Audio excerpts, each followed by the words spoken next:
টুংটাং শব্দে ব্যস্ত মোরেলগঞ্জের কামারপল্লী। কোরবানি ঈদের বাকি মাত্র একদিন। বাগেরহাটের মোরেলগঞ্জ পৌরসভার কামারপট্টিতে দা, ছুরি, বটি, চাপাতি, নারকেল কোরানি সহ অন্যান্য দেশীয় জাতের লোহার জিনিসপত্র তৈরিতে ব্যস্ত সময় পার করছেন কামারেরা। ঈদের এই সময় ক্রেতাদের চাহিদা মেটাতে রাত দিন একাধারে তারা এসব হাতিয়ার তৈরিতে কাজ করছেন। কিন্তু বিগত বছরগুলোর মতো এবছর ক্রেতার তেমন চাপ নেই বললেই চলে।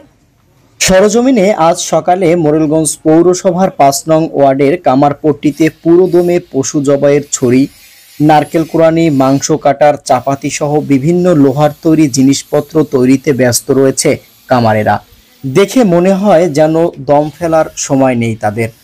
স্থানীয় কয়েকজন কর্মকার জানান, বছরে অন্যান্য সময়ের চেয়ে কোরবানি ঈদে তাদের আয় রোজগার অনেক বেশি হয়, কিন্তু এবার ক্রেতার চাপ তেমন নেই বললেই চলে।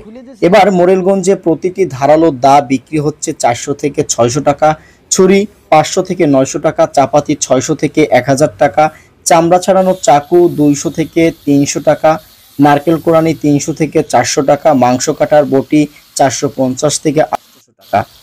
তবে বাজারে আমদানিকৃত চায়না হাতিয়ার আসায় আমাদের দেশের তৈরি হাতিয়ারের চাহিদা অনেক কমে গেছে। তাই এই পেশায় নিয়োজিত ব্যক্তিদ্বয় বলছেন, পূর্বপুরুষদের এই পেশা ধরে রাখা দুষ্কর হবে বলেও মন্তব্য করেন তারা। আজকে কাজকাম কম আছে, কোরবানি ঈদ উপলক্ষে যে কাজকাম হওয়ার দরকার সেটা আজকে আমি দেখতেছি না বা হইতে আছে না। আমাদের এলাকায় একটু কোরবানিও কম হচ্ছে। মোহাম্মদ ইকলাস শেখ, মোরেলগঞ্জ, বাগেরহাট।